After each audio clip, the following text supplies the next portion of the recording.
회심이란 한마디로 돌아서는 거예요. 터닝입니다. 이렇게 어느 한쪽 방향으로 가다가 거기서 이렇게 쭉 돌아오는 것. 그것이 이제 회심이에요.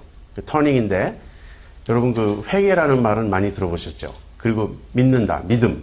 그 회개와 믿음을 합친 말이 회심입니다. 이 컨버전이라는 거는 가다가 이렇게 방향을 돌아오잖아요. 근데 돌아오려면 무엇으로부터 돌이켜야 되죠. 그리고 무엇을 향해서 가야 되죠. 이 양쪽 방향이 있습니다. 그래서 가다가 무엇으로부터 이렇게 돌이키는 그 from이죠. 무엇으로부터라고 말하는 그 from side를 이야기할 때 이걸 회개라 그래요. 그쪽을 버리고 그쪽을 떠나서 이제 무엇을 향해서 가는 거예요. 그 향해서 가는 to side를 믿음이라고 합니다. 자, 이거를 합쳐서 conversion이라는 이 말로 이제 우리가 설명을 하는데 이 회심은 그리스도인의 삶의 출발에 관련된 거예요. 누군가가 그리스도인으로 이제부터 살아간다. 그렇게 말할 때는 그리스도인의 삶의 그 출발을 말할 때는 회심부터 이야기를 해야 됩니다. 그런데 이 회심이 왜 중요한가? 여러분 그 출발이 확실하지 않으면요. 나중에 굉장히 난처해질 수가 있어요. 오늘날 교회 안에 회심하지 않은 교인들이 꽤 많다는 생각을 제가 해요. 교인입니다. 교회는 잘 나오고 교회 생활도 다른 사람 비슷하게 다 합니다. 그러나 내면에 어떤 변화가 일어나지 않았어요. 겉으로는 비슷하게 행동할 수 있어요. 교회 오래 다니면 교인들이 쓰는 용어에 익숙해질 수가 있어요. 그래서 이럴 때는 은혜 받았다고 말하는 거구나. 우리가 다른 데서는 굉장히 오늘 감동적이었다. 근데 교회에서는 그렇게 말하지 않죠. 굉장히 감동적이었다. 이 말 대신에 은혜 받았다. 이렇게 말한단 말이에요. 그래서 그런 용어도 쓸 줄 알고.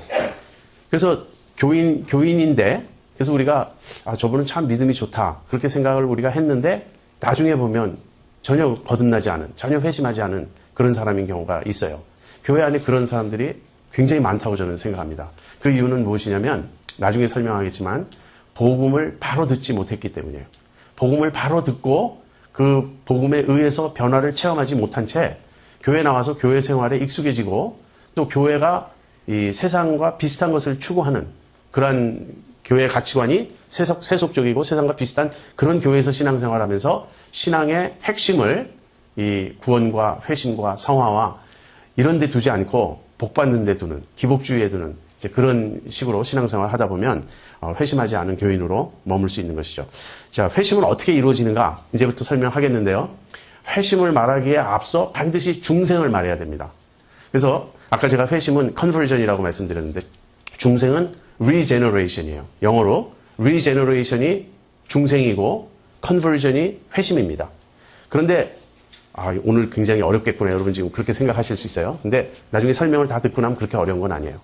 regeneration, 중생이 먼저 일어나야 회심, conversion이 일어날 수 있다. 제가 지금 드리는 말씀은 그것입니다. 왜 그런가? 중생은 뭐고 회심은 뭔가? 그걸 이제 설명할 텐데 이 첫 번째 이 시간에는 제가 중생을 설명하겠습니다. 왜냐하면 중생이 일어나야 그 결과 회심이 일어날 수 있다. 제가 이렇게 말씀을 드렸으니까 먼저 중생을 생각해 보겠습니다.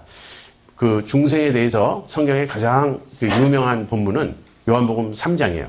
니고데모라는 사람이 있었어요. 근데 이 니고데모가 밤에 예수님께 찾아옵니다. 그리고 예수님께 나름대로는 신앙 고백을 하는 거예요. 랍비여, 당신은 하나님께로서부터 오신 분이 분명합니다. 하나님이 함께 하시지 않으면 당신이 행하시는 이런 일들은 아무도 할 수 없습니다. 자, 니고데모가 이렇게 예수님께 말씀을 드리자 예수님이 사람이 거듭나야 된다. 이렇게 답변을 하셨어요. 지금 굉장히 이 대화가 이상합니다. 니고데모가 하는 말에 예수님이 엉뚱하게 답변을 하신 것 같은 거예요. 그런데 이 엉뚱한 대답이 사실은 아니라는 것을 이제 우리가 알게 돼요. 니고데모는 어떤 사람입니까? 니고데모는 여기 보면요. 바리새인이라고 되어 있습니다. 바리새인 중에 니고데모라 하는 사람이 있으니 바리새인은 예수님 당시에 한 6,000명, 7,000명 정도가 이스라엘에 있었다 그래요. 그러니까 그렇게 많은 수가 아닙니다. 성경에 바리새인이 많이 등장하기 때문에 바리새인이 굉장히 많을 것처럼 생각하는데 그렇게 많은 숫자가 아니에요. 근데 그 바리새인은 한마디로 무지무지하게 종교적인 사람들이다. 그렇게 생각하시면 됩니다. 그리고 그들의 그 투철한 종교성은 율법에 대한 아주 철저한 헌신으로 드러나요. 한마디로 바리새인들은 율법 지키는 일에 목숨 건 사람들이에요. 그러니까 율법을 지키려고 너무나 노력을 하다 보면 율법을 잘 지키기 위해서 율법이 무엇을 가르치느냐 하는 그것도 똑지딱지 따지면서 이제 살겠죠. 그래서 율법의 전문가이며 율법에 아주 헌신된 그런 사람이었습니다. 바리새인. 그러니까 한마디로 굉장한 종교인이었어요. 그러면서 유대인의 관원이라 이렇게 말하고 있습니다. 유대인의 관원이라 이 말은 유대인들의 그 최고 기관이 사네드린이라는 기관이 있어요. 70명의 그 대표들로 이루어진 사네드린인데 거기 멤버다 하는 것입니다. 이렇게 생각해 보죠. 이스라엘은 로마의 지배 하에 있었어요. 그러니까 사실은 자치적인 어떤 기관을 가질 수가 없습니다. 모든 걸 로마가 시키는 대로 해야 되니까. 근데 로마가 유대인들의 그 독특한 그 종교에 대한 열심, 그리고 그 종교로 인한 독특한 관습, 문화, 이런 거를 로마인들도 알고 있기 때문에 그런 내적인 문제는 너희들이 알아서 해결하라. 그리고 어느 정도 자치권을 준 것이에요. 그러나 사형이라든지 이렇게 어떤 그런 큰 문제는 로마의 그 총독이 관할합니다. 그러니까 유대인들은 사실 사형에 처할 그 권한이 없어요. 누구를. 그러니까 예수님을 사형에 처해달라고 빌라도 총독에게 와서 구하는 거죠. 사형 문제 뭐 이런 몇 가지는 안 되는데 종교 문제, 자기들 안에서의 어떤 관습 문제 이런 건 너희들이 해결하라. 그래서 그 유대인 최고의 자치기관이 사네드린입니다. 그 사네드린의 멤버예요. 유대인의 관원이라 그랬으니까. 그러니까 이 굉장한 지도자죠. 한편으로는 종교인이고 다른 한편으로는 정치적인 지도자입니다. 그 다음에 10절 오늘 우리가 읽은 본문 조금 뒤에 보면 너는 이스라엘의 선생으로서 이러한 일을 모르느냐? 예수님이 그렇게 책망을 하십니다. 그래서 이스라엘의 선생이에요. 이스라엘의 선생이란 말은 무슨 말이죠? 신학자란 얘기예요. 대단한 신학자이며 영적 지도자이다 이런 것입니다. 이 사람이 또 예수님을 찾아왔어요. 그러니까 예수님은 사실은 제대로 랍비 교육도 받지 못한 아주 촌사람입니다. 그런데 그 예수님을 만나겠다고 당대 최고의 영적 지도자, 지성인 그런 바리새인인 니고데모가 예수님을 찾아왔어요. 이것은 니고데모가 굉장히 겸손하며 구도적인 자세를 갖고 있다. 참 진리를 찾고자 한다는 그런 걸 보여줄 수 있고요. 그 다음에 예수님에 대해서 아주 긍정적인 신앙을 고백합니다. 당신은 하나님께로서 온 선생입니다. 굉장한 표현 아니에요? 그러니까 적어도 당신은 선지자입니다. 이 정도는 되는 그런 신앙 고백이죠. 자, 이 정도 조건이면요. 오늘날에서는 어느 교회를 가든지 장로감입니다. 이 정도 조건을 갖춘 사람이 교회에 올 때 그 교회에서 인정 안 해주겠어요. 영적 지도자죠. 그 어떤 사회에서도 정치적인 지도자죠. 관원이죠. 그러면서 이스라엘의 선생이죠. 겸손하죠. 인격적으로도 참 이게 많이 이렇게 도야가 된 그런 모습이죠. 구도적인 열심이 있죠. 그런데 예수님은 니고데모에 대해서 아주 차가운 반응을 하시는 거예요. 너는 거듭나야 한다. 사람이 거듭나지 않으면 하나님 나라를 알 수 없다. 왜 그렇게 말씀하셨을까요? 니고데모는 종교인이었지만 영적으로는 죽어 있었기 때문이에요. 이게 지금 굉장히 중요한 포인트입니다. 니고데모는 종교인이었지만 외적으로는 모든 그 믿음에 그런 게 있는 것 같지만 영적으로 죽어 있었던 사람입니다. 그래서 네가 태어나야 된다. 네가 새롭게 다시 태어나야 된다. 주님 그렇게 말씀하신 거예요. 왜 그러냐면 여기 이제 니고데모를 엿볼 수 있는 두 가지 표지가 있습니다. 첫 번째는 니고데모가 밤에 찾아왔다는 거예요. 왜 밤에 찾아왔을까요? 예, 밤에 찾아온 첫 번째 이유는 이제 우리가 쉽게 생각하면 낮에 너무 바빴기 때문에. 그런데 그렇다면 굳이 요한이 밤에 찾아왔다는 말을 넣을 필요가 없어요. 그냥 아무 때나 시간이 있어서 찾아온 거니까. 그게 아니고 밤이라는 말을 요한이 썼을 때는 뭔가 의도가 있는 거예요. 그런데 밤에 찾아왔다는 말을 한편으로 생각하면 남의 눈을 피해서 자기같이 굉장히 이렇게 높은 사람이 이 예수님처럼 촌사람을 만나러 온다는 것이 창피해서 남 모르게 왔다는 말일 수도 있어요. 밤에 찾아왔다는 말이. 그런데 요한복음 전체에서는 밤은 단순히 이 낮과 대조되는 어두운 밤이 아니라 영적인 의미가 있어요. 밤은 어둠이고 암흑이고 그런 것입니다. 그러니까 니고데모가 밤에 찾아왔다는 말은 니고데모는 밤에 속한 사람이다. 영적으로 어둠에 속한 사람이다. 그런 뜻이에요. 요한복음 13장 30절에 보면요. 가룟 유다에게 예수님이 그 떡을 찍어서 주시면서 내 할 일을 속히 하라. 이렇게 말씀하세요. 그러자 가룟 유다가 그 떡을 받은 후에 밖으로 나갑니다. 그런데 거기 요한이 뭐라고 쓰냐면 유다가 나가니 밤이러라. 이렇게. 유다는 밤에 속한 사람이에요. 가룟 유다는. 그래서 가룟 유다처럼 니고데모도 이 시점에서는 밤에 속한 사람이에요. 그다음에 니고데모의 신앙은 어떤 것인가? 우리가 요한복음 3장 1절부터 읽었는데 요한복음 3장 바로 앞에 2장 마지막 부분에 이런 말이 있습니다. 6월절에 예수께서 예루살렘에 계시니 많은 사람이 그 행하시는 표적을 보고 그 이름을 믿었으나 예수는 그 몸을 저희에게 의탁지 아니하셨으니 이는 친히 모든 사람을 아시며 또 친히 사람의 속에 있는 것을 아심으로 사람에 대하여 아무의 증거도 받으실 필요가 없음이니라. 예수님이 그 예루살렘에서 많은 표적을 행하셨어요. 기적을 행하셨어요. 그걸 보고 많은 사람이 예수님을 믿었습니다. 자, 이 믿은 사람 중에 한 사람이 니고데모예요. 뭡니까? 표적신앙이라는 거예요. 예수님이 행하시는 일을 보니까 이건 보통뿐이 아니구나. 하나님으로부터 오시지 않았다면 아무도 당신이 하는 일은 할 수 없다. 여러분, 이 표적신앙은 신앙이지만 아직 정말 예수님을 모르고 정말 예수님을 믿는 그런 신앙이 아니에요. 그래서 예수님이 표적을 보고 자기를 믿는 사람들을 그들의 속에 있는 걸 아니까 자기 몸을 의탁하지 않으셨다. 요한이 그렇게 말하는 겁니다. 그러니까 표적신앙을 가지고 예수님을 따라다니는 사람들은 많이 있었습니다. 예수님이 기적을 행할 때마다 무리가 예수님을 막 따라다녔어요. 그러나 이 예수님을 표적을 보고 따라다니는 이 사람들이 예수님을 참으로 믿은 건 아니에요. 예수님에 대해서 우호적이고 굉장히 긍정적인 태도를 가졌지만 그것이 아닙니다. 자, 니고데모를 우리가 종합해 보면 니고데모는 이런 사람이었습니다. 니고데모는 당연히 하나님을 믿었어요. 유대인이니까. 그리고 예수님에 대해 우호적이었고 구도적인 자세를 갖추고 있었고 성경도 신학도 많이 알고 있었던 사람입니다. 여러분, 이런 사람 우리 주변에서 가끔 만날 수 있습니다. 뭐 이야기를 하면 성경을 줄줄줄 인용하고 신학적으로도 아주 박식하고 그 예수님에 대해서도 긍정적으로 표현을 해요. 그런데 예수님에 대한 그 긍정적 표현이 항상 우리의 신앙 고백에는 도달하지 못하는 거예요. 예수님을 존경한다. 여러분, 예수님 존경하는 건 꼭 필요한 일이지만 예수님 존경한다라고 말하면 우리는 조금 거기에 대해서 석연치가 않죠. 예수님을 존경해? 예수님 존경한다는 건요, 우리가 같은 레벨에 있으면서 나랑 플레인이 같으면서 거기서 뛰어난 사람을 우리가 존경한다 그러죠. 예수님 같은 경우는 숭앙한다. 예수님은 우리가 경배한다. 아까 우리가 주께와 엎드려 경배한다 그랬는데 그런 차원이죠. 예수님을 존경한다. 예수님 참 훌륭한 스승이시다. 나도 예수님의 가르침을 따르고 싶다. 이런 태도들은 다 우호적이고 좋은 태도 같지만 사실은 기독교 신앙의 그 핵심의 입장에서 본다면 예수님은 모르는 거예요. 표적 신앙입니다. 그래서 결정적으로 니고데모는 영적으로 죽어있는 사람이에요. 제가 아까 교회 안에 회심하지 않은 사람이 참 많다. 그 말씀 드렸죠. 다른 말로 하면요, 영적으로 죽어있는 사람들이 참 많다는 거예요.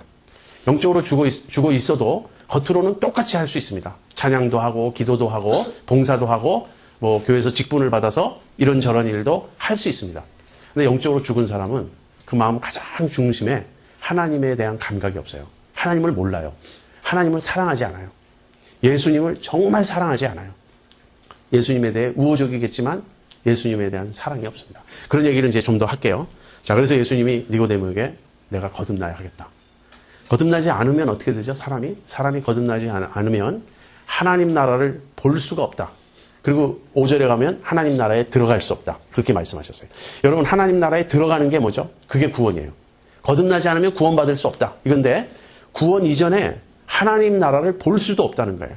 이 말은 지금 무슨 말이냐면 니고데모, 너는 내가 하는 말이 무엇인지 넌 알지 못하고 있다. 너는 지금 하나님에 대해서 말하고 있는데 하나님이 함께 하시지 않으면 아무도 당신처럼 행할 수 없습니다. 이러면서 하나님을 안다고 생각하고 하나님에 대한 말을 하는데 너는 지금 내가 하는 말이 무엇인지도 너는 모른다. 예수님 지금 이렇게 말씀하시는 거예요. 왜?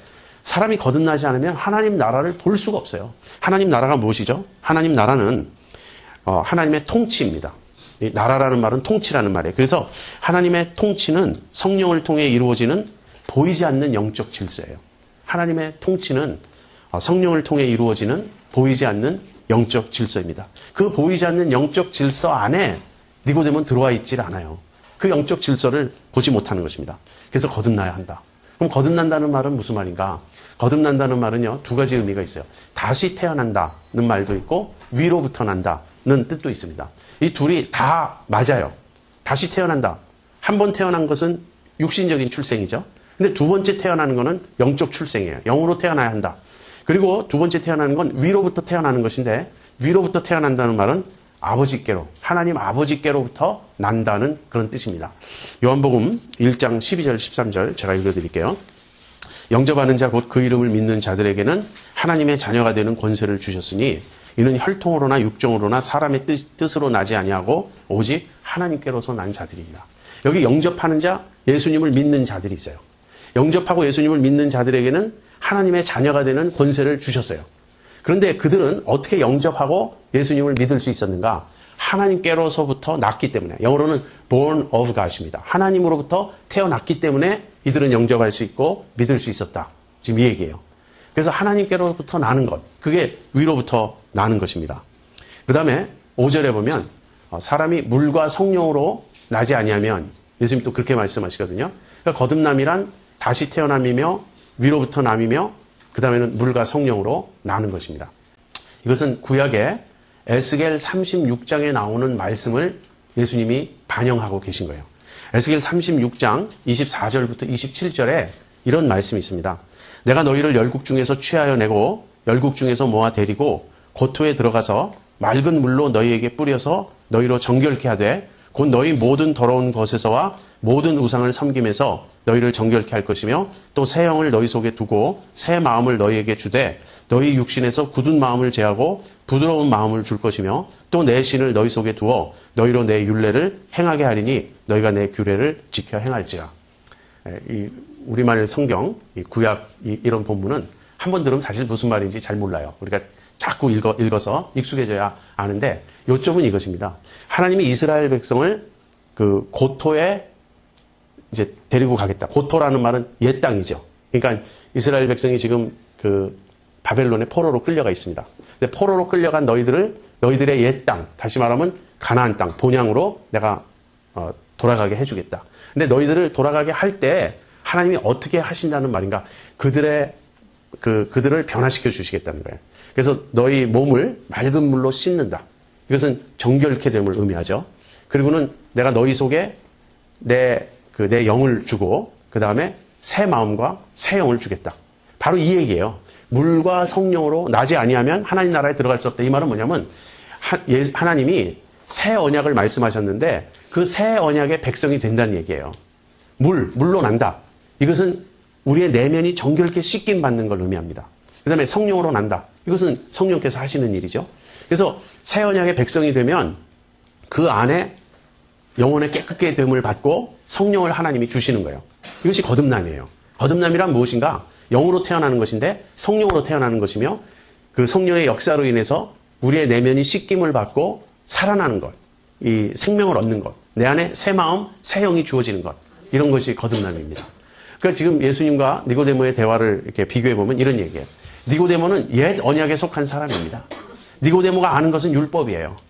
그런데 율법으로는 구원을 얻을 수가 없어요. 율법을 다 지킬 수가 없어요. 정말 중요한 것은 성령으로 거듭나야지 사람이 거듭나지 않은 채 자기의 어떤 종교 체계 안에서 종교적인 의식을 통해서 하나님을 알 수가 없다는 것이에요. 그래서 예수님이 니고데모에게 내가 거듭나야 하겠다. 거듭나지 않으면 하나님 나라를 볼 수도 없고 하나님 나라에 들어갈 수도 없다. 이렇게 말씀하신 것입니다. 여러분 거듭남, 중생, 이 중생이 무슨 말인지 아시겠죠? 근데 니고데모가 이제 질문해요. 어떻게 이런 일이 가능합니까?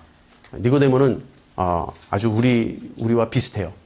제가 물어보고 싶은 말을 니고데모가 대신 물어봐 줍니다. 사람이 늙으면 어머니 뱃속에 다시 들어갔다가 나오란 말입니까? 그렇게 질문해요. 그러니까 니고데모는 이해를 못하는 거예요. 예수님은 육으로 난 것은 육이요, 영으로 난 것은 영이다. 이렇게 말씀하세요. 지금 예수님은 영의 세계를 말씀하고 계신 거예요. 근데 니고데모는 육의 차원에서 예수님 말씀을 듣고자 했던 것입니다. 근데 그럼 이 일이 어떻게 일어나는가? 예수님은 이렇게 답변하셨어요. 바람과 같다. 바람이 불잖아요? 그런데 우리가 그 소리는 듣습니다. 그러나 바람이 어디서 와서 어디로 가는지는 모르죠.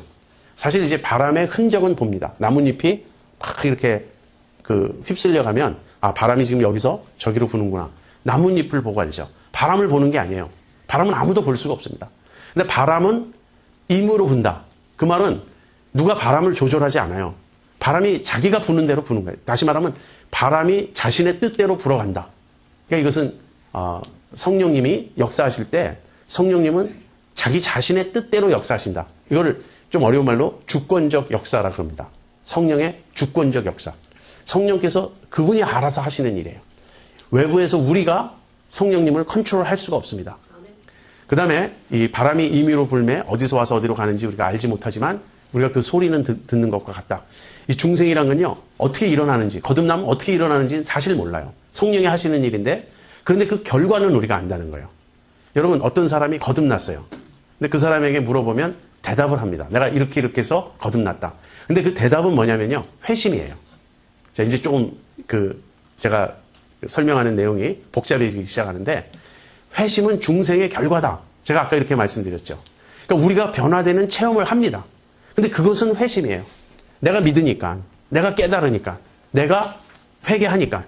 그래서 중생의 결과로 어떤 사람이 변화되는 그 모습은 봅니다. 근데 그것은 결과이지 중생 자체가 아니에요. 중생은 하나님이 신비하게 하시는 일입니다. 성령이 우리 안에서 하시는 일이에요. 그래서 중생은 바람이 부는 것과 같다. 성령께서 당신의 뜻대로 우리들 내면 깊숙이 일으키시는 변화입니다. 자, 우리가 니고데모와 예수님의 그 대화를 통해서 중생에 대해서 좀 한 측면을 살펴보았는데요. 이 시간부터 나머지 시간에는 중생에 대해서 제가 좀 설명하겠습니다. 정리해서 하나하나 중생이 무엇인지 여러분에게 말씀드리겠습니다. 첫 번째, 중생은 우리의 죽은 영이 살아나는 것입니다. 중생은 우리의 죽은 영이 살아나는 것이에요. 이 말은 우리 안에 영이 죽어 있음을 전제로 하죠. 우리 안에 영이 죽어 있음을 전제로 합니다. 에베소서 2장 1절에 보면 너희의 허물과 죄로 죽었던 너희를 살리셨도다. 근데 이 살리셨도다라는 말은 사실 1절에 나오는 말이 아닌데 우리말로 번역하다가 문장을 만들기 위해서 붙였어요. 1절에 나오는 본래의 말은 뭐냐면 너희의 허물과 죄로 죽어 있었다. 이 얘기예요. 누가? 모든 인간이 중생하기 전에, 거듭나기 전에는 허물과 죄로 죽어 있었습니다. 여기서 이게 영적으로 죽은 거죠. 몸이 죽은 건 아니죠. 근데 영적으로 죽은 것은 영이 없다는 말이 아닙니다. 그리고 영이 활동하지 않는다는 말도 아니에요. 모든 인간은 영적인 존재예요. 영을 가지고 있고 그 다음에 영이 활발히 활동합니다. 그 중에서도 영이 더 특별하게 활발히 활동하는 사람들이 있죠. 무당이라든지 신들린 사람들. 그래서 모든 사람은 영적인 존재이며 영적인 활동을 해요. 우리는 영으로 무엇인가 느끼기도 하고 그렇습니다. 그런데 영적으로 죽었다라는 말은 하나님께 대해 죽었다는 말이에요. 하나님께 아무런 반응을 할 수가 없는 거예요. 왜? 하나님과 분리되었으니까. 죄와 허물로 인해서 하나님과의 관계가 단절되어 있고 하나님에 대해 무감각한 것입니다. 하나님을 알 수도 없고 하나님에 대해 이 어떤 지식도 없고 아까 제가 그렇게 말씀드렸죠. 정말 그 안에 하나님에 대한 예수님에 대한 사랑이 없다고 그냥 우호적인 생각을 가지고 있다고 해서 하나님 사랑하는 게 아니죠. 영적으로 거듭나지 않으면 참으로 내가 중생하지 않으면 하나님을 몰라요. 하나님에 대해서 살아나는 거예요. 하나님께 대해 내가 살아나자 비로소 이제는 하나님이 나에게 생생해지고 하나님이 실제가 되고 내가 하나님과 관계하고 교통하는 것이 가능해지는 것입니다. 영적으로 죽은 우리가 살아나는 것. 하나님께 대하여 죽었던 우리가 하나님께 대하여 살아나는 것. 이것이 중생입니다. 중생이란 말은요. 중생이란 말과 거듭난다는 말은 원어로 달라요. 그런데 사실 같은 뜻이에요. 그래서 우리가 동의어로 쓰는데 중생이란 말 자체는 팔링게네시아라는 말이에요. 여러분 원어로 듣고 잊어버리셔도 됩니다. 저도 이렇게 노트에 적어서 말할 때 보면서 말하지만 나중에 물어보면 잘 기억도 못해요.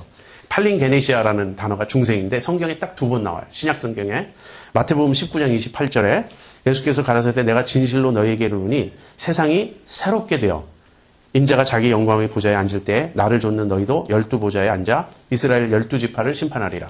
세상이 새롭게 된다. 이렇게 표현할 때 세상이 중생한다. 세상이 중생한다는 거예요. 그 다음 디도서 3장 5절에도 중생이라는 단어가 나와요. 우리를 구원하시되 우리의 행한 바 의로운 행위로 말미암지 아니하고 오직 그의 긍휼하심을 조차 중생의 씻음과 성령의 새롭게 하심으로 하셨나니. 그래서 중생은 씻음이고 새롭게 하심입니다.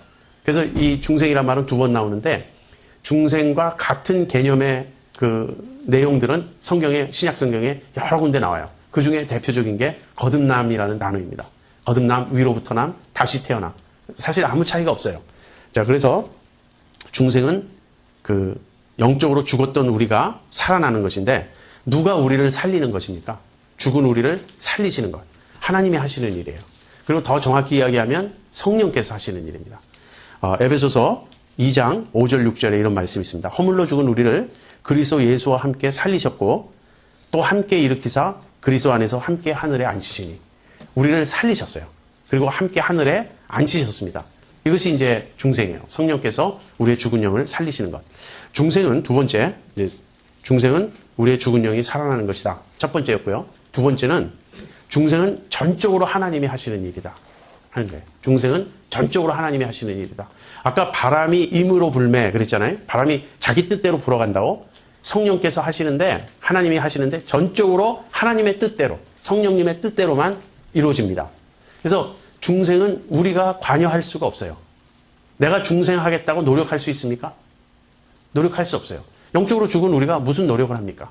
영적으로 죽은 사람에게 너 좀 움직여봐. 팔 좀 들어봐. 아무리 우리가 말을 해도 반응할 수 없죠. 그래서 이것은 전적으로 하나님이 하셔야 되는 일이에요. 중생은, 그러니까 출생하는 것은 출생하는 그 사람의 입장에선 전적으로 수동적일 수밖에 없습니다. 태어나는 일은, 그러니까 낳는 일, 그 생명을 이렇게 낳는 일은 낳는 자에게서는 능동적이죠. 엄마가 아이를 낳을 때 엄마가 낳죠. 그러나 태어나는 아이는 수동적이에요. 낳아지는 거예요. 또 여기서 또 따지지 마세요. 애가 나오더라. 엄마가 낳으려고 한 게 아니라 갑자기 진통이 오더니 애가 나온 거다. 그러니까 애가 능동적이고 엄마가 수동적이다. 그렇게 따지지 말고 어쨌든 우리가 보면 출생 당하는 거죠. 우리가 엄마 뱃속에서 나와지잖아요. 그것처럼 영적으로 태어나는 일도 우리는 수동적입니다. 누가 능동적입니까? 하나님이 하시는 일이에요.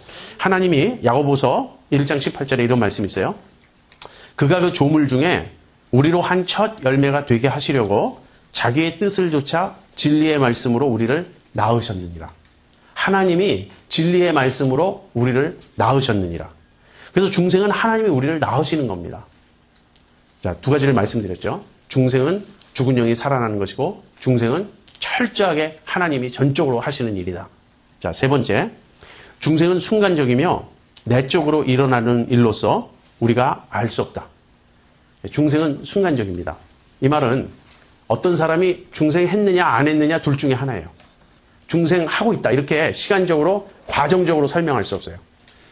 물론 그 태어나는 것은 좀 시간이 걸리니까 뭐 어떤 사람은 2시간 진통 끝에 2시간 막 그 힘들게 애를 낳았다. 그런가 하면 어떤 아이는 빨리 나왔다. 이렇게 우리가 육체적인 출생에 있어서는 시간 차이를 말할 수 있지만 영적으로는 둘 중에 하나입니다. 죽었냐 살았냐. 그래서 영적으로 살아났다. 이것은 순간적으로 일어나는 일이에요. 그리고 이것은 내적으로 일어나는 일인데 내적으로 일어난다는 일을 그 말을 오해하지 마시고요. 이건 은밀하게 일어나는 일이다. 그렇게 이해를 하세요. 왜냐하면 회심도 우리가 회개하고 믿는 것도 회심도 우리 안에 이 내적으로 일어나는 일입니다. 회심도. 그러나 중생과 회심은 어떤 차이가 있냐면 회심은 우리가 경험하는 것이에요. 우리가 아는 것이에요. 그것을.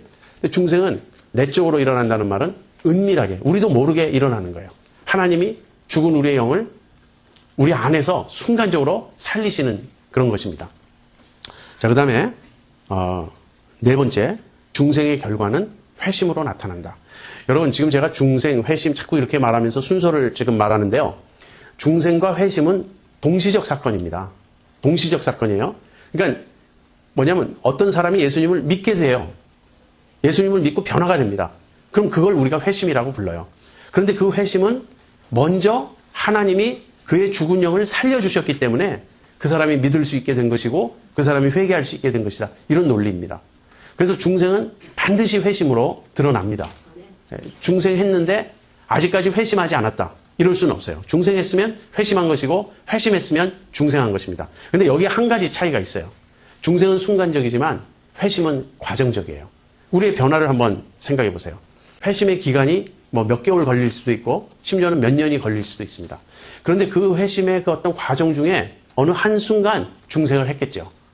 정말 이 영적으로 갑자기 속에서 살아나는 일이 있었겠죠. 그래서 제가 이 중생과 회심을 이렇게 구분해서 설명을 하고 있는 것이에요. 중생은 원인이라는 거예요. 회심의 원인. 하나님이 우리의 죽은 영을 살려주시지 않으면 아무도 믿을 수가 없습니다. 하나님이 우리의 죽은 영을 살려주셨기 때문에 내가 믿는 것인데 우리가 아는 바는 중생 쪽은 전혀 없어요. 우리는 회심만 아는 거예요. 우리는 주님의 말씀을 들었고 내가 깨달았고 내 속에 죄가 얼마나 심각한 죄라는 것을 알게 되었고 그 죄에 대해서 회개하게 되었고 이렇게 내가 변화된 그 측면을 이해합니다. 근데 내가 왜 그렇게 변화되었는가? 그것은 그 이전에 내 죽은 영을 하나님이 살려주셨기 때문에 나에게 그런 변화가 찾아올 수 있었다 하는 것이에요. 신학적으로 이런 입장을 칼빈주의라고 합니다. 칼빈주의에서는 중생이 회심에 앞서서 일어나야 된다. 근데 이제 다르게 생각하는 사람들도 있어요. 믿는 건 내가 믿는 것이다. 그래서 내가 믿고 나면 그 다음에 중생이 뒤따르는 것이다. 이렇게 설명하는 사람들도 있습니다. 그러나 저는 그건 옳지 않다고 생각해요. 여러분 자신들의 경험을 한번 생각해 보십시오. 여러분이 믿고 나서 변화된 것인지 아니면 보니까 믿게 된 것인지. 우리가 보니까 믿고 있어요. 왜 내가 믿게 되었는지 그 이유를 잘 모르겠어요. 여러분이 믿을 수도 있고 안 믿을 수도 있는 그 어떤 어중간한 상황에서 믿기로 결단한 것입니까? 그때는 그렇게 생각했는데 지나가 놓고 보면 내가 믿기로 결단한 그 자체도 하나님이 하신 일이에요. 그래서 중생은 하나님이 하시는 일입니다. 전적으로 하나님이 하시는 일이고 죽은 우리의 영을 살리시는 것이고 그 결과 우리가 회개하고 예수님을 믿는 회심을 체험하게 되는 거예요. 근데 회심은 좀 과정적이고 우리가 경험적으로 아는데 중생은 순간적이고 경험적으로 우리가 알지 못하는 그러한 일입니다. 자, 그러면 이제 아주 중요한 그 문제를 하나 다뤄야 되겠어요. 중생은 어떻게 일어나는가 하는 것이에요. 중생은 어떻게 일어나는가. 아까 전적으로 하나님이 하시는 일이라 그랬죠. 그리고 우리가 할 수 있는 일이 없다고 그랬죠. 근데 중생은 하나님이 하시는 일인데 하나님이 어떻게 하시냐면 말씀을 통해서 하세요. 그러니까 우리가 중생 자체는 우리 힘으로 할 수 있는 게 아니지만 중생이 일어날 수 있는 어떤 그 상황 속에 내가 있을 수는 있습니다. 하나님이 중생을 일으키시는데 중생은 말씀을 통해서 일어납니다. 그 성경 구절 아까 야고보서 1장 18절에서도 하나님이 진리의 말씀으로 우리를 낳으셨느니라. 말씀으로 낳으셨다 그랬어요. 또 베드로전서 1장 23절에 이런 말씀이 있습니다. 22절, 23절 너희가 진리를 순종함으로 너희 영혼을 깨끗하게 하여 거짓이 없이 형제를 사랑하기에 이르렀으니 마음으로 뜨겁게 피차 사랑하라. 너희가 거듭난 것이 썩어질 씨로 된 것이 아니요 썩지 아니할 씨로 된 것이니 하나님의 살아있고 항상 있는 말씀으로 되었느니라. 너희가 진리를 순종함으로 너희 영혼을 깨끗게 하여 거짓이 없이 형제를 사랑하기에 이르렀다. 베드로가 그렇게 말하고 있습니다. 자, 그리고 나서는 뒤이어서 너희가 거듭난 것이 썩어질 씨로 되지 않고 썩지 아니할 씨로 된 것인데 그것은 하나님의 말씀이다. 여러분 진리를 순종함으로 영혼이 깨끗게 되어 형제를 사랑하게 되었다. 이게 회심이에요. 왜냐하면 내가 순종하는 것이니까. 내가 믿는 것이니까. 진리를 믿고 순종해서 내가 변화되고 내가 형제를 사랑하게 되는 것입니다. 그런데 이 회심은 무엇의 결과로 일어나냐면 거듭남의 결과로 일어나는 거예요. 그래서 너희가 거듭난 것이 하나님의 말씀으로 되었다. 베드로가 이렇게 말합니다. 여러분 하나님이 말씀으로 우리를 살리십니다. 말씀으로 우리를 살리셔요. 자, 이 하나님이 말씀으로 우리를 살리시는 이것을 이제 그 성경에서 하나 예로 제가 찾아서 말씀드릴게요. 요한복음 5장 24절과 25절. 내가 진실로 진실로 너희에게 이르노니 내 말을 듣고 또 나 보내신 이를 믿는 자는 영생을 얻었고 심판에 이르지 아니하나니 사망에서 생명으로 옮겼느니라. 이 말씀은 여러분이 많이 들으셨죠. 내가 진실로 진실로 너희에게 이르노니 내 말을 듣고 나 보내신 이를 믿는 자는 영생을 얻었고 심판에 이르지 아니하나니 사망에서 생명으로 옮겼느니라. 죽었다가 살아났느니라. 지금 그 말이죠. 그런데 25절에 예수님이 이렇게 말씀하세요. 죽은 자들이 하나님의 아들의 음성을 들을 때가 오나니 곧 이때라. 듣는 자는 살아나리라. 여기 죽은 자들이라는 말은 무슨 뜻입니까? 영적으로 죽은 자들이 하나님의 아들의 음성을 들을 때가 오나니 곧 이때라. 듣는 자는 살아나리라. 예수님의 음성을 듣고 살아났기 때문에 우리가 예수님을 믿고 영생을 얻고 이렇게 되는 거예요. 이 하나님의 아들의 음성을 듣고 살아난다. 자, 이것이 중생입니다. 하나님의 아들의 음성을 듣고 살아난다. 여러분 나사로의 부활을 여러분 아시죠? 성경의 요한복음 11장에 예수님이 죽은 나사로를 살리시는 그 이야기가 기록되어 있습니다. 마르다와 마리아 그 두 자매의 오빠가 나사로예요. 그런데 나사로가 병들었다는 말을 예수님에게 예수님이 듣습니다. 나사로가 병들었으니 빨리 베다니로 오십시오. 마르다와 마리아가 그렇게 예수님에게 통보했어요. 근데 예수님이 오히려 더 꾸물거리셨습니다. 그래서 이틀이나 지난 후에 떠나요. 그 지역을. 그리고 이 베다니에 도착했는데 마르다와 마리아가 울면서 예수님이 여기 계셨더라면 내 오라비가 죽지 아니하였겠습니다. 그런 말을 하는 거예요. 그러면서 죽은 지 벌써 나흘이 되었다고, 4일이 되었다고. 근데 예수님이 가서 돌을 굴려놓으라 그렇습니다. 그래서 나사로의 무덤에 돌을 굴려놓았어요. 이제 유대인들의 무덤은 동굴 무덤이거든요. 그러니까 동굴 안에 시체를 안치하고 그다음에 그 큰 돌로 굴 입구를 막아요. 근데 이제 옮겨놓으라 그럽니다. 그랬더니 마르다가 죽은 지 나흘이 되었기 때문에 냄새가 납니다. 그러니까 이미 썩어가는 시체예요. 자, 죽은 시체죠. 근데 예수님이 돌을 굴려놓으라 한 다음에 거기서 외치십니다. 나사로야 나오라. 그래서 어떤 일이 일어납니까? 나사로가 살아나요. 그래서 이렇게 걸어 나옵니다. 여러분 이 장면을 한번 생각해 보세요. 나사로야 나오라. 그래서 나사로가 살아나올 때 나사로가 듣고 자기가 반응을 한 것입니까? 나사로가 들을 수 있습니까? 들을 수 없죠. 죽은 시체가 어떻게 듣습니까? 그런데 예수님의 말씀이 나사로에게 들어가서 나사로를 살리신 거예요. 그러니까 죽은 나사로가 살아난 거는 100% 예수님의 말씀의 능력이에요. 예수님의 말씀이 마치 그 창세 때, 하나님이 창조하실 때 빛이 있어라 하심에 없는 빛이 생기죠. 빛이 없었어요. 아무것도 없었는데 빛이 있어라 하심에 빛이 생기듯이 무에서 유를 창조해 내듯이 죽음 가운데서 생명을 일으키는 게 말씀의 능력입니다. 나사로야 나오라 그러니까 나사로가 살아서 나오는 거예요. 그래서 우리가 이 죽은 자들이 하나님의 아들의 음성을 들을 때가 오나니 곧 있다라 그랬을 때 그 듣는 것은 성령께서 우리에게 들려주시니까 듣는 거예요. 내가 귀로 듣는 것이 아닙니다. 내 영이 살아남으로써 듣는 거예요. 그래서 이것을 중생이라 그러면서 중생이 말씀을 통해서 역사한다고 지금 제가 여러분에게 말씀드리는 것인데 이것을 효과적인 부르심, 영어로는 effective calling 또는 effectual calling이라는 말로 설명을 합니다. 제가 지금 참 죄송스러운 게 자꾸 신학적인 용어가 나오기 때문에 여러분이 이렇게 듣고 또 뭐 이렇게 복잡하나 그렇게 생각을 할 것 같아서 제가 좀 불안한데 이런 뜻입니다. 여러분 말씀을 들을 때 살아난다 그랬죠. 우리가 말씀을 들을 때. 근데 말씀을 귀로 듣는 것은 일반적인 부르심이에요. 지금 여러분이 여기 앉아서 제가 전하는 말을 다 귀로 듣습니다. 빌리그레함 전도대회에서 빌리그레함이 막 그 복음을 전하는 걸 사람들이 귀로 듣습니다. 이렇게 귀로 듣는 것을 일반적인 부르심이라고 그래요. 이거 그냥 복음을 듣는 것, 귀로. 그런데 효과적인 부르심이라는 건 무슨 말이냐면 그렇게 귀로 들을 때 죽은 영이 듣는 건 아니에요. 영이 죽어 있으니까. 그 중에 그 말씀을 통해서 사람을 살려내시는 대상들이 있어요. 그 죽은 영이 말씀을 들을 때 살아나는 것. 이걸 효과적인 부르심이라고 부릅니다. 한마디로 하나님이 살려내시는 거예요. 말씀을 통해서. 하나님이 살려내시고 그들에게 말씀을 깨닫게 하시고 말씀이 그 안에 들어가 역사하게 하시는 겁니다. 그래서 하나님이 우리를 살리실 때 어떻게 살리시는가? 말씀으로 살리세요. 우리가 거듭난 것이 썩어질 씨로 된 것이 아니라 썩지 아니할 씨로 된 것이니 하나님의 살아있고 항상 있는 말씀으로 되었느니라. 여러분 말씀을 들을 때 이 말씀은 세상의 일반적인 이야기와 다릅니다. 많은 사람들이 그 점을 오해해요. 말씀은 도덕적인 가르침, 도덕적인 강화가 아닙니다. 말씀은 무슨 철학적인 이론이 아니에요. 말씀은 그런 지식적인 정보가 아닙니다. 정보를 담고 있어요. 그러나 말씀은 영이고 이것은 생명이고 하나님의 능력이고 하나님의 말씀이에요. 그래서 하나님의 말씀이 선포될 때 그 말씀을 모든 사람이 귀로 듣지만 일부의 사람들은 성령께서 그 말씀을 그 마음 안에 깨닫게 해주심으로써 말씀이 그 안에 들어가게 됩니다. 말씀이 그 안에 들어가서 그 사람들이 살아나는 것. 이것이 중생이에요. 그렇게 말씀을 듣고 살아나기 때문에 어떻게 됩니까? 반은. 그 말씀을 이제 믿게 되는 거예요. 그래서 이제 다시 한번 정리해 볼게요. 우리가 예수님을, 지금 제가 하는 모든 이야기는 도대체 우리는 어떻게 예수님을 믿게 되었나 그 얘기를 하는 거예요. 복음을 전하는데 일부의 사람들은 믿습니다. 일부의 사람들은 믿지 않아요. 왜 일부의 사람들은 믿고 일부의 사람들은 믿지 않는가?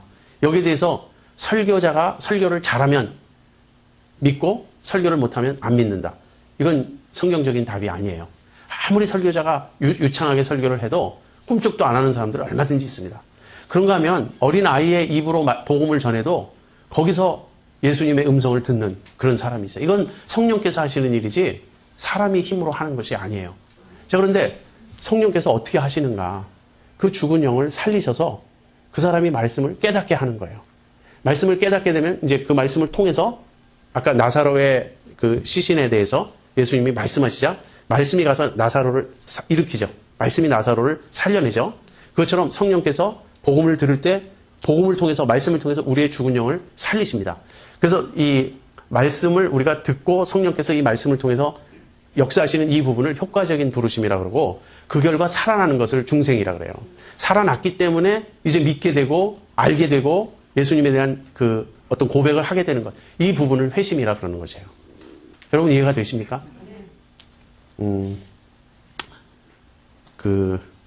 고린도 후서 4장 4절과 6절에 이런 말씀이 있습니다.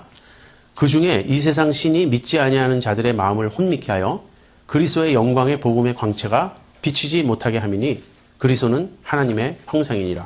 그리고 6절 어두운 데서 빛이 비치리라 하시던 그 하나님께서 예수 그리스도의 얼굴에 있는 하나님의 영광을 아는 빛을 우리 마음에 비추셨느니라. 여러분 지금 제가 복음을 들을 때 일부의 사람들은 믿고 일부의 사람들은 믿지 않는다. 근데 믿는 사람들에게는 사실 성령이 역사하셔서 그들로 하여금 깨닫게 해주셨기 때문에 믿는 것이다. 그 점을 설명했죠. 그런데 안 믿는 사이드에도 영의 역할이 있어요. 안 믿는 사이드의 영의 역할은 무엇이냐면 이 세상 신은 누구죠? 사탄이에요. 이 세상 신이 믿지 아니하는 자들의 마음을 혼미케 하여 그 마음을 혼미케 하여 그리스도의 영광의 복음의 광채가 비치지 못하게 합니다. 말씀을 듣는데 그 말씀을 깨닫지를 못하는 거예요. 왜? 마음이 혼미해져가지고 그 말씀을 통해서 그리스도의 그 영광의 복음의 광채를 전혀 보지 못해요. 예수님이 씨 뿌리는 자의 비유에서 말씀하신 첫 번째 밭의 비유입니다. 사실 밭도 아니죠. 길가예요. 예수님 그 씨 뿌리는 자가 씨를 뿌리러 나가는데 네 종류의 밭이 있었어요. 첫 번째는 길가, 두 번째는 돌밭, 세 번째는 가시떨기, 네 번째는 좋은 밭. 그런데 첫 번째 길가에 떨어진 씨앗은 이런 것입니다. 여러분 길가라는 게 왜 그 씨를 길가에다 뿌리나 이상하죠? 이 길가는 사람들이 다니는 길가를 말하는 게 아니고 밭과 밭 사이에 나 있는 좁은 길이에요. 밭과 밭 사이에 거기를 지나가면서 씨 뿌리는 자가 양쪽에 씨를 뿌리는 거예요. 이 밭에. 그런데 씨를 뿌릴 때 일부는 그냥 이 씨 뿌리는 자가 걸어 다니는 그 좁은 길 위에 떨어진다는 거예요. 여기는 사람이 계속 밟고 다니기 때문에 단단합니다. 그래서 씨가 떨어지면 안으로 이렇게 뿌리를 내릴 수가 없어요. 그냥 길 위에 놓여 있는 거예요. 그런데 뭐라 그랬죠? 새들이 와서 쪼아먹는다 그랬죠. 지금 정확히 여기 설명하고 있는 이런 모습입니다. 이 세상 신이 그 마음을 혼미케 해서 믿지 아니하는 사람들의 마음을 혼미케 해서 그리스도의 복음의 그 영광의 광채를 깨닫지 못하게 해요. 그러니까 어떤 사람들은 얘기를 해도 전혀 깨닫지 못합니다. 왜 그렇습니까? 여러 가지 이유를 댈 수 있어요. 기독교 이야기는 신화와 같다. 동화와 같다. 너무 말이 안 된다. 여러 가지 이야기를 할 수 있습니다. 그런데 생각해 보세요. 똑같이 공부한 사람, 똑같이 똑똑한 사람, 그 사람들이라고 신화 같다, 동화 같다, 말이 안 된다. 이런 반응을, 그러니까 그 사람들도 보일 수 있는 거 아니에요. 근데 어떤 사람들은 그걸 믿는 거예요. 아, 이게 정말 진리구나. 하나님 정말 계시구나. 정말 내가 죄인이구나. 예수님이 나의 죄를 해결하셨구나. 일부는 깨닫고 일부는 깨닫지 않습니다. 이것은 영의 역사예요. 이것은 사탄의 역사 그리고 성령의 역사입니다.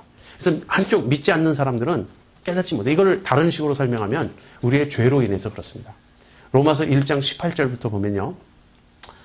하나님의 진노가 불의로 진리를 막는 사람들의 모든 경건치 않음과 불의에 대하여 하늘로조차 나타나나니 그렇게 말하고 있어요. 불의로 진리를 막는 사람들. 이 말이 우리말에서는 무슨 말인지 명확하지가 않는데 불의로 진리를 억누르는 사람들, 그 뜻이에요. 진리를 억누른다는 말은 무엇이죠? 하나님을 아는 지식을 우리의 그 무의식 속에 억누릅니다. 우리의 죄로 인해서 하나님을 아는 지식을 우리가 억누러요. 그런데 21절에서 23절에는 이런 말씀이 있어요.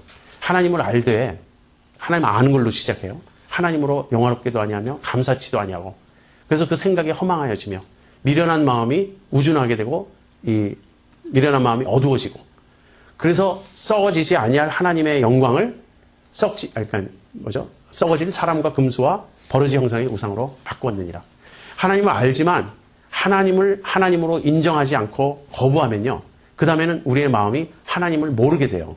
하나님을 아는 지식을 상실하고 억누르게 돼요. 그 다음에는 그 하나님 거부한 그 자리에 거짓 신을 섬기게 되는 거예요. 여러분 모든 인간은 하나님을 압니다. 예외 없이 한 사람도 예외 없이 모든 인간은 하나님을 알아요. 그런데 그들이 모르는 건 무엇인지 아세요? 하나님을 안다는 그 사실을 몰라요. 이게 말장난이 아니에요. 하나님을 아는데 하나님을 안다는 그 사실을 몰라요. 왜? 하나님 아는 지식을 억누르고 있기 때문에. 그럼 언제 알게 됩니까? 나중에 심판대에서 알게 돼요. 심판대에서 모든 사람이 이렇게 고백하게 될 것입니다. 내가 하나님을 알았다고. 처음부터 하나님을 나는 내내 알고 있었다고. 그런데 죄로 인해서 우리가 하나님 아는 지식을 억누르고 있는 거예요. 불의로 진리를 막고 있는 것입니다. 내가 불의로 진리를 막는 것을 다른 식으로 설명하면 사탄이 우리의 마음을 혼미케 해서 이 복음의 광채를 깨닫지 못하게 하는 거예요. 자, 그런데 믿게 되는 사람이 있단 말이에요. 믿게 되는 사람은 어두운 데서 빛이 비치리라 하시던 그 하나님께서 예수 그리스도의 얼굴에 있는 하나님의 영광을 아는 빛을 우리 마음에 비치셨느니라. 예, 이 하나님이 우리 마음에 빛을 비춰줬어요. 이걸 성령의 조명이라고 합니다. 성령께서 우리를 깨닫게 해주셨다. 그래서 빛이 들어오니까 우리가 믿게 되는 거예요. 이 빛이 들어오는 이것을 우리가 하는 게 아니고 수동적으로 하나님이 하나님의 능력으로 우리에게 그 빛을 비춰주시는 겁니다. 복음을 들을 때. 자, 이런 것들을 제가 지금 여러분에게 설명하고자 하는 것입니다. 여러분, 중생은 하나님이 하시는 일이에요. 성경에 보면 중생하라, 거듭나라 이런 명령은 없어요. 그건 우리가 하는 일이 아니기 때문에. 그런데 성경에 보면 무슨 명령이 있죠? 회심하라는 명령이 있어요. 회개하라. 얼마나 많이 나옵니까? 그 명령이. 주 예수를 믿으라. 얼마나 많이 그 명령이 나옵니까? 그러니까 우리는 그 명령에 순종하면 돼요. 복음을 듣고 믿으면 돼요. 회개하면 돼요. 그런데 내가 나중에 회개하고 나서 뒤돌아보니까 내가 회심한 것이 그 이전에 성령께서 내 마음에 역사해 주셨기 때문에 가능했구나. 그 성령께서 내 죽은 영을 살려주셨고 복음을 듣고 깨닫게 해 주셨기 때문에 내가 믿게 된 것이구나. 이렇게 회심의 원인인 중생을 알게 되는 거예요. 그래서 중생 자체를 아는 게 아니고 중생의 열매인 회심을 통해서 나에게 중생이 일어났구나. 여러분, 바람이 부는 것 아무도 모릅니다. 그건 바람의 자유대로 부는 거예요. 그러나 바람이 부는 결과는 우리가 알잖아요. 우리가 바람을 느낄 수도 있고 나뭇잎이 날아가는 걸 볼 수도 있고. 이것이 중생입니다. 이것이 거듭남입니다.